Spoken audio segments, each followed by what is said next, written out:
Dicen que en el sector de la construcción ocurren ciertos acontecimientos sin explicación lógica, que dejan a los trabajadores confundidos entre la realidad y sus propias creencias. Antes de continuar, permítanme presentarme. Me llamo Joaquín, soy albañil desde los 14 años. Por desgracia tuve que empezar pronto para ayudar a mi madre a mantener a mis 2 hermanos, ya que mi padre murió en un accidente. No tuve más remedio que encargarme del trabajo pesado y asumir la responsabilidad como principal sostén de la familia. Con el tiempo me convertí en maestro de obras y empecé a dirigir proyectos junto a ingenieros y arquitectos. Sin embargo, algunos de estos profesionales utilizaron su formación para menospreciarme, ya que yo solo había terminado la escuela primaria. A pesar de ello, mi experiencia en el oficio me permitió ganarme la vida decentemente, convirtiendo cada proyecto en un empeño casi artístico. Todavía hoy me enorgullece ver cómo un edificio toma forma bajo mi supervisión. Sin embargo, no todo ha sido fácil. Ha habido retos, dificultades y momentos inexplicables que aún me desconciertan. Muchos de los que trabajan en la construcción han oído historias sobre fenómenos sobrenaturales en las obras, ruidos misteriosos, figuras, susurros de la nada o una sensación extraña en la habitación. Esto puede estar relacionado con el hecho de que muchos edificios se levantan en lugares con un pasado oscuro. Viejas mansiones, escuelas en desuso, granjas abandonadas, hospitales e incluso cementerios. Estos lugares suelen acumular una energía desconocida que parece propagarse al nuevo edificio. Sin embargo, no todo el mundo tiene la mala suerte de presenciar estos sucesos. Y créanme, no se lo deseo a nadie. Una vez, mientras trabajábamos en la finalización de una promoción de viviendas, se presentó en el lugar un señor de aspecto sofisticado. Era un día normal hasta que una camioneta negra con cristales oscuros y un acabado lujoso aparcó junto a la obra. El vehículo era caro, distinto a cualquier otro que hubiera visto allí. Como no tenía ni idea de quién era, interrumpí mi trabajo y me acerqué con cautela. ¿Necesita algo, jefe?, pregunté a unos metros de distancia. El hombre se quitó las gafas de sol y me miró fijamente antes de responder. ¿Es usted Joaquín? Sí, soy yo. ¿En qué puedo ayudarle? Tengo un proyecto de construcción que necesito terminar. Quiero contratar tus servicios y estoy dispuesto a pagarte muy bien. Mire, señor, en este momento estoy comprometido con este proyecto. He firmado un contrato y tengo que cumplir el plazo. No se preocupe por eso, dijo con firmeza. Ya me las arreglaré. Solo quiero que termines el trabajo tú mismo. Traducción realizada con la versión gratuita del traductor DeepL. Entonces me enseñó cuánto me pagarían por el trabajo, y la cantidad me dejó sin habla. Era prácticamente lo que había ganado en 3 meses de trabajo. No voy a mentir, pensé inmediatamente en las facturas que tenía que pagar. Era una oferta tentadora, imposible de ignorar. Mientras reflexionaba sobre la oferta, el hombre permaneció en silencio, observándome atentamente, como si ya supiera cuál sería mi respuesta. Sin embargo, cuando eché un vistazo al interior del coche, me fijé en unos documentos con un símbolo familiar, un triángulo con un ojo en el centro. Había oído hablar de este emblema. Se dice que representa al gran arquitecto del universo, o algo por el estilo. Sin embargo, la presencia de aquel hombre me produjo una extraña sensación, como si una corriente eléctrica recorriera mi cuerpo, provocándome escalofríos de la cabeza a los pies. Lo más curioso fue la sonrisa de satisfacción que apareció en su rostro, como si ya supiera qué decisión iba a tomar. Tienes razón, respondí, aceptando la propuesta. Pero antes tengo que hablar con el responsable del contrato que he firmado. Él se limitó a sonreír tranquilizador y a reafirmar que eso no sería un problema, garantizando que resolvería el asunto con facilidad. Mientras me estrechaba la mano, volví a fijarme en el símbolo tatuado junto a su pulgar.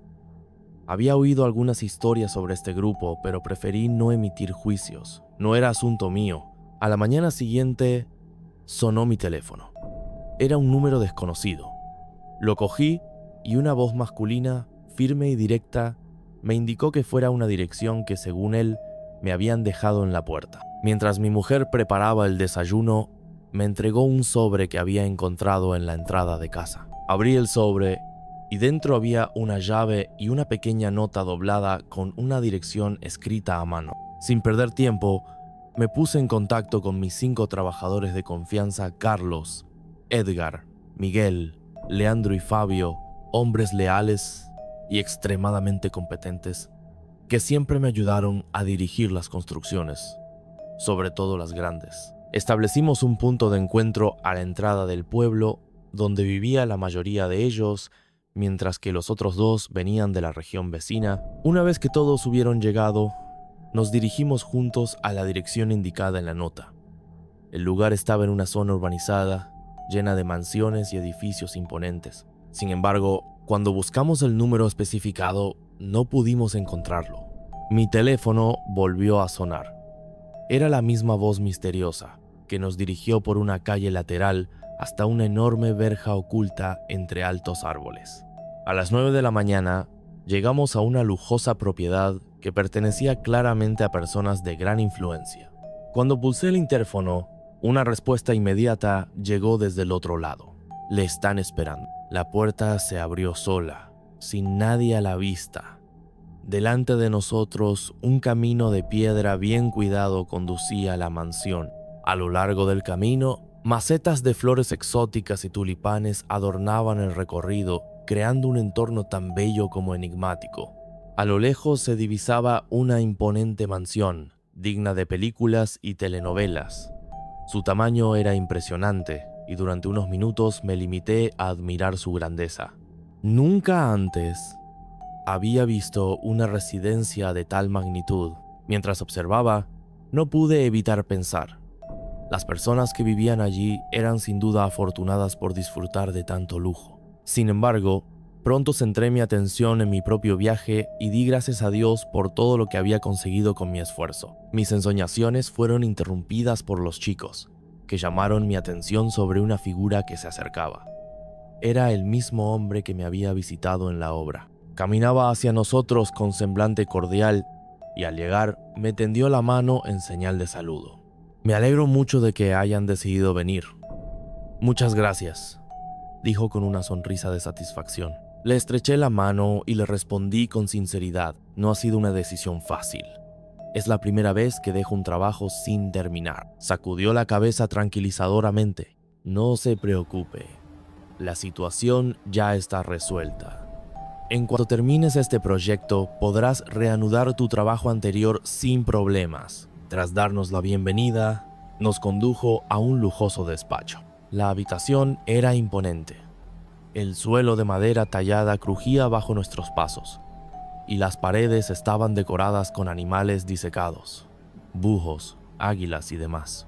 Mientras analizaba los detalles del lugar, la voz del hombre interrumpió mis pensamientos. «Por favor, siéntese». Obedecí y escuché atentamente mientras me explicaba los detalles del servicio. Sin embargo, algo me inquietaba profundamente. El trabajo se realizaría en otro estado, más precisamente en Brasilia. La distancia era inmensa. Miles de kilómetros nos separaban de nuestro destino, pero el pago era lo bastante elevado como para que la oferta resultase poco razonable. Evaluando la oportunidad desde el punto de vista financiero, llegué a la conclusión de que valía la pena. Así que informé a mi mujer de que tendríamos que viajar lejos. La noticia no le hizo mucha gracia, pero al final aceptó la situación. Al igual que los demás trabajadores, que también se lo comunicaron a sus familias. Todos se prepararon para partir el sábado por la noche. A la mañana siguiente nos pusimos en marcha. Pasamos todo el domingo en la carretera y casi al amanecer del lunes llegamos al lugar donde nos alojaríamos. Era un edificio enorme, antiguo, con un aire lúgubre, parecido a las casas que aparecen en las películas de terror. Su estilo colonial recordaba a un castillo, y esa fue la primera impresión que tuve al verlo. Cuando llegamos, nos recibió el ingeniero responsable de la obra, el señor Manuel. Nos informó de que dormiríamos en la propia casa. Me pareció extraño. Nunca antes nos habían ofrecido un alojamiento tan lujoso durante una obra. Normalmente la gente era prudente y por razones de seguridad evitaba que los trabajadores durmieran en la obra. Mis compañeros intercambiaron miradas suspicaces. La incomodidad era evidente. Estábamos a punto de expresar nuestras preocupaciones cuando una voz inesperada interrumpió nuestros pensamientos. El ambiente cargado era casi palpable. Aunque nadie allí era dado a las supersticiones, un escalofrío recorrió mi espina dorsal. Era extraño, como si algo invisible nos observara.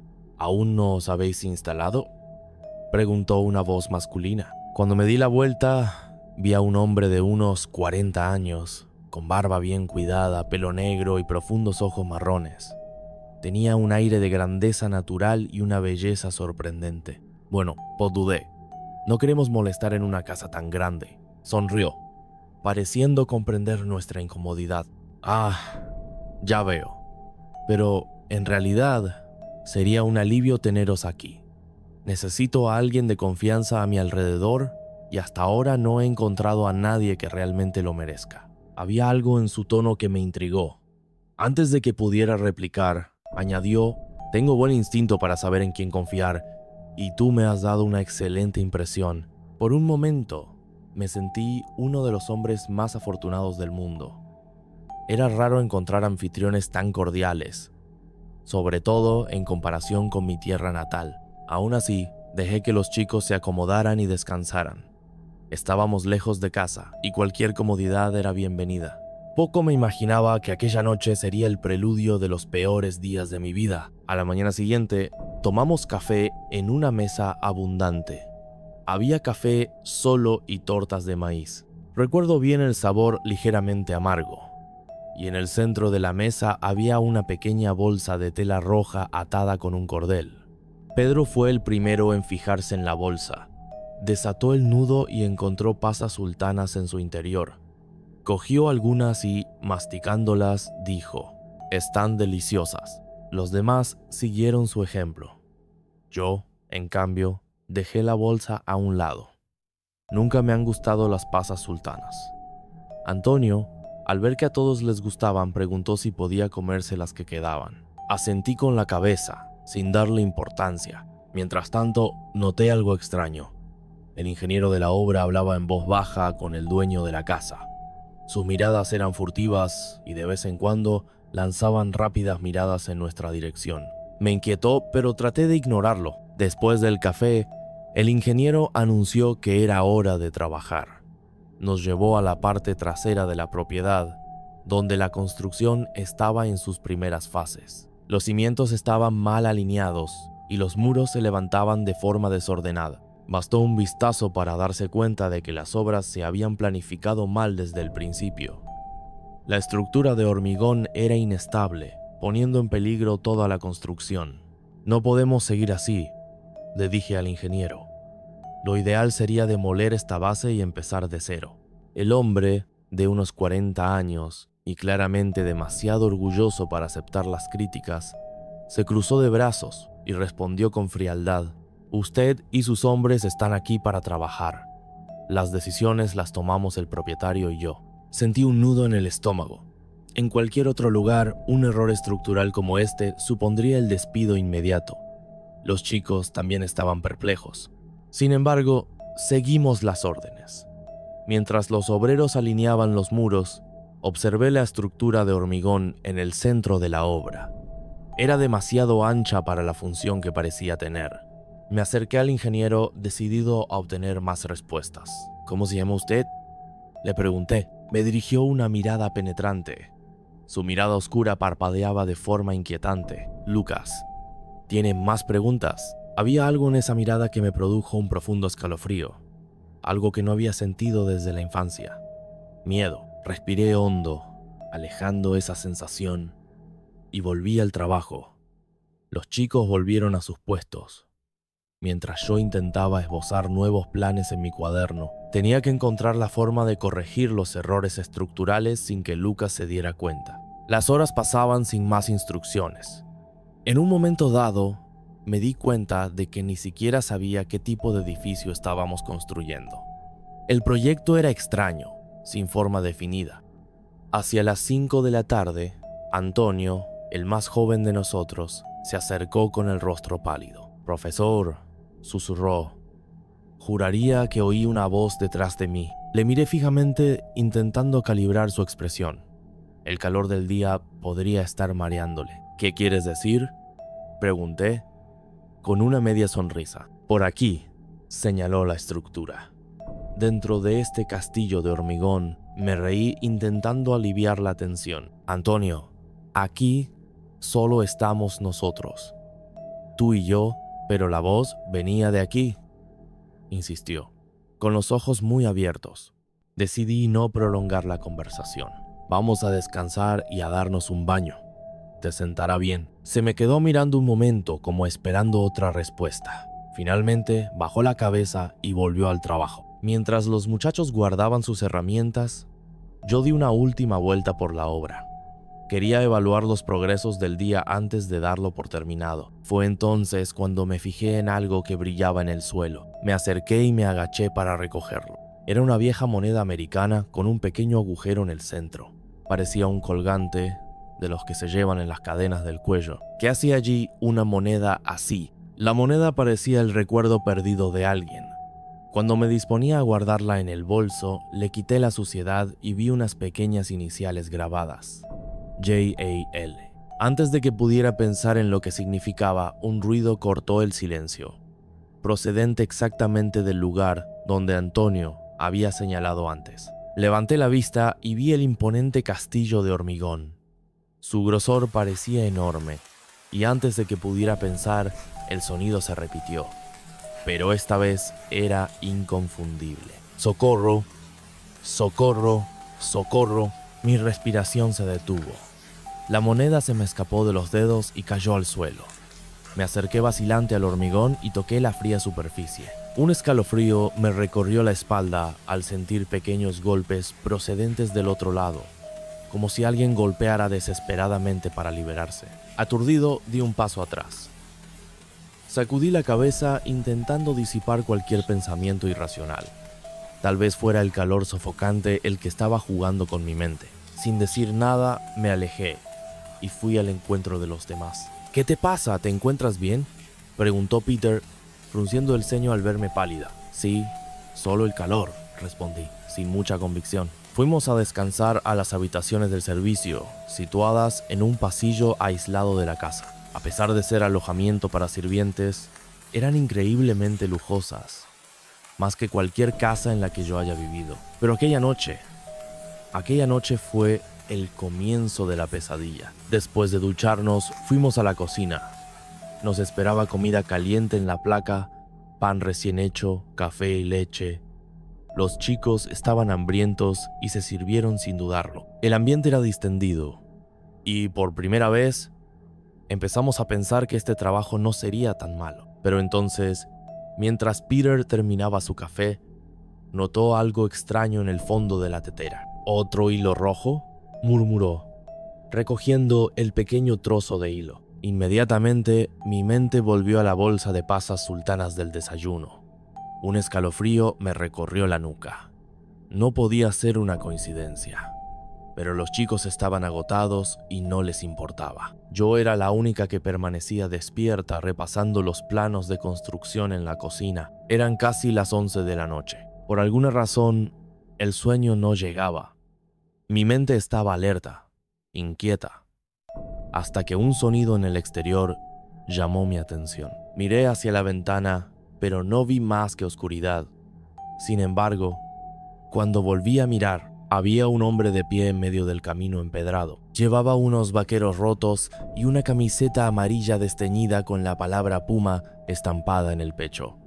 Sus ojos brillaban en la penumbra y había una profunda tristeza en su expresión. Le saludé con la mano, un gesto automático, pero no respondió. Se limitó a mirarme. Algo dentro de mí me decía que saliera y le preguntara si necesitaba ayuda. Pero cuando abrí la puerta y miré a mi alrededor, ya no estaba. De repente, se levantó un viento helado que hizo gemir las ramas de los árboles a su alrededor. Me temblaban los brazos. Cerré la puerta rápidamente, pero al darme la vuelta, un débil resplandor iluminó la noche. La luz procedía del edificio. Mi curiosidad era más fuerte que mi miedo. Caminé hacia la luz y entonces lo oí de nuevo. Esta vez no era solo un susurro. ¡Socorro! Mi corazón se aceleró. ¿Quién está ahí? Mi propia voz salió más débil de lo que esperaba. ¡Silencio! Y entonces una sola frase resonó en la oscuridad.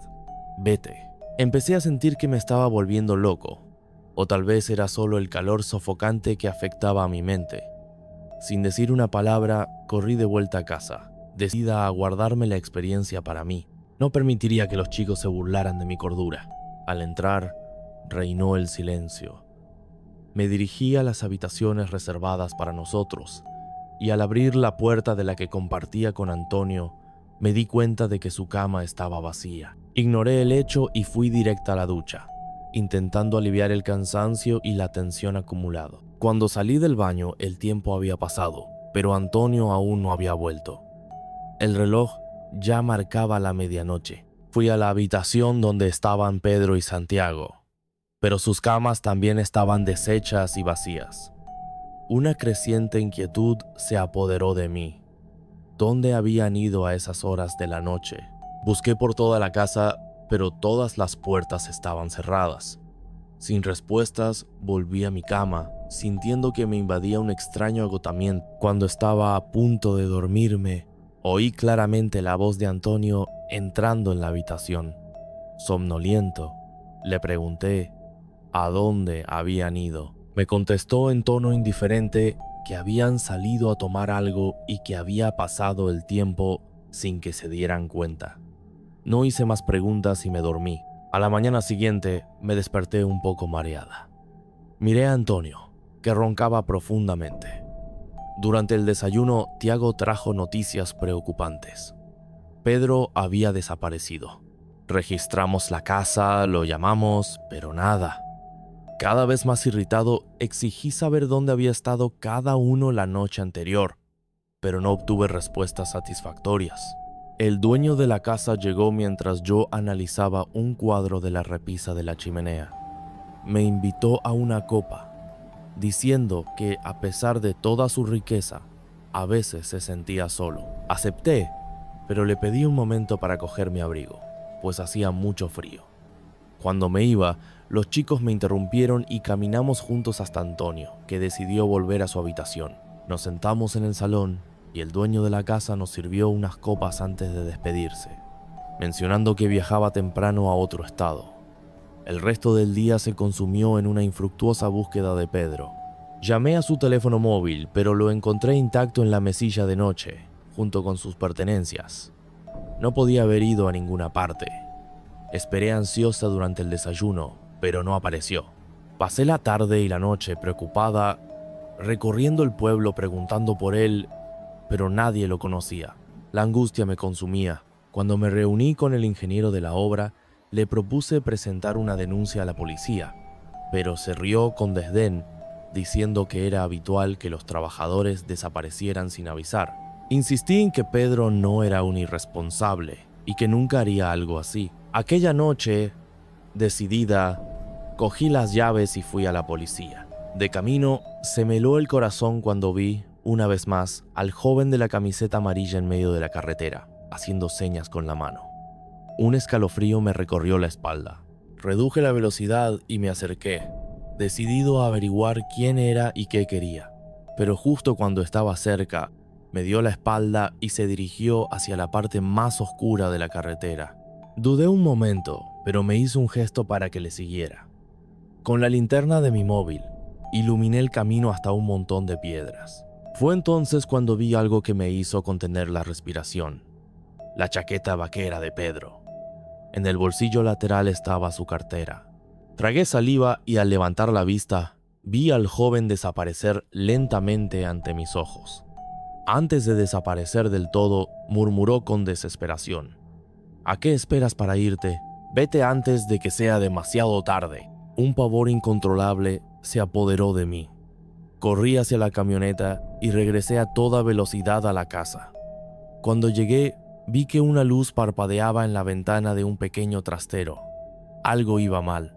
Me acerqué en silencio y vi la puerta entreabierta. Entré y encontré varias cajas que contenían efectos personales. Mientras exploraba, me llamó la atención un detalle macabro: carteras que contenían los documentos de jóvenes desaparecidos. Pero lo que realmente me heló la sangre fueron las 30 bolsitas rojas, idénticas a las que contienen pasas sultanas. Se me aceleró el corazón. ¿Qué está pasando aquí?, murmuré para mis adentros. De repente oí ruidos procedentes del edificio. Corrí a ver qué pasaba. Pero antes de que pudiera avanzar, el joven de la carretera reapareció y me agarró del brazo, haciéndome un gesto para que guardara silencio. Seguí su orden y me agaché detrás de un arbusto seco. Desde allí observé la escena que se desarrollaba en la obra. Había varias personas reunidas, entre ellas el dueño de la casa. Mis ojos se abrieron de puro horror al presenciar la escena que tenía ante mí. Los hombres sujetaban a mis compañeros por los brazos. Sus cuerpos colgaban inertes, con la cabeza gacha, como si la vida ya les hubiera abandonado. Me quedé paralizado, incapaz de emitir un solo sonido. El joven que estaba a mi lado susurró: «Fíjate bien». Empezaron a colocar a los chicos dentro de largas cajas de madera, hechas a medida para acomodar sus cuerpos. Luego las encajaron entre las paredes del edificio y vertieron cemento encima, sellándolas como parte de la estructura del edificio. Quería gritar, correr y detener el horror, pero el joven me contuvo. «Tú también quieres morir», murmuró, con los ojos fijos en la escena. El tiempo pareció alargarse hasta que los hombres terminaron su trabajo y empezaron a marcharse. Solo quedaba el dueño de la casa, con el móvil en la mano, haciendo una llamada. «Todo está enterrado según lo acordado», dijo. «Solo faltaba uno, pero creo que ha conseguido escapar. De todos modos, la oferta de hoy será suficiente». Hizo una pausa, escuchando atentamente la respuesta al otro lado de la línea. «Dígale al caballero que el pago se completará en breve». El corazón me latía sin control. No entendía lo que significaban aquellas palabras, pero sabía que tenía que actuar. Cuando el lugar quedó vacío, corrí hacia donde habían sellado los cuerpos de mis amigos. Empecé a cavar con mis propias manos, desesperada por sacarlos. Pero ya era demasiado tarde. Caí de rodillas sobre el frío suelo, sintiendo una desesperación abrumadora. El joven se acercó y me puso una mano en el hombro. «No es culpa tuya». Levanté la cara, con los ojos llenos de lágrimas. «Dime lo que sabes», suspiró, con la mirada llena de tristeza. «Las personas que desaparecieron aquí fueron ofrecidas al Señor Tenebroso a cambio de fortuna y poder». Su voz vaciló un momento. «Yo era uno de ellos. Pero cuando encontraste mi moneda, mi alma por fin se liberó». Temblaba de pies a cabeza. «Tus amigos ya están muertos. No puedes salvarlos. Pero si no vuelves a tu cuerpo ahora, tú también quedarás atrapado aquí para siempre». Antes de que pudiera responder, sentí que todo se apagaba a mi alrededor. Cuando desperté, estaba dentro de una ambulancia, con la sirena resonando en la noche. Los paramédicos me dijeron que había sufrido un grave accidente en la carretera, pero mi memoria era un amasijo de flashes inconexos. Intenté explicar a las autoridades la desaparición de mis amigos y volvimos al lugar del accidente. Fue entonces cuando me encontré con algo que desafiaba toda lógica. La casa estaba abandonada, ruinas a punto de derrumbarse. Pero allí, entre los escombros, aún estaban las herramientas que utilizábamos. Los castillos de hormigón seguían allí. Cogí un martillo y empecé a romper el hormigón, desesperado por encontrar alguna pista. Nada, ni rastro de ellos. Pasé horas en aquel lugar, hasta que el sol empezó a ocultarse en el horizonte. Fue entonces cuando lo oí. Susurros, lamentos que resonaban en las paredes del edificio. Y entre ellos, una frase tan clara como un susurro en el viento. «Maestro, ayúdanos, por favor». Durante años intenté averiguar dónde estaban sus cuerpos. Todo lo que quería era darles un entierro apropiado, pero nunca encontré nada. La única certeza que tengo es que todavía están allí, atrapados entre esos malditos muros, y que, por la noche, sus voces siguen pidiendo ayuda.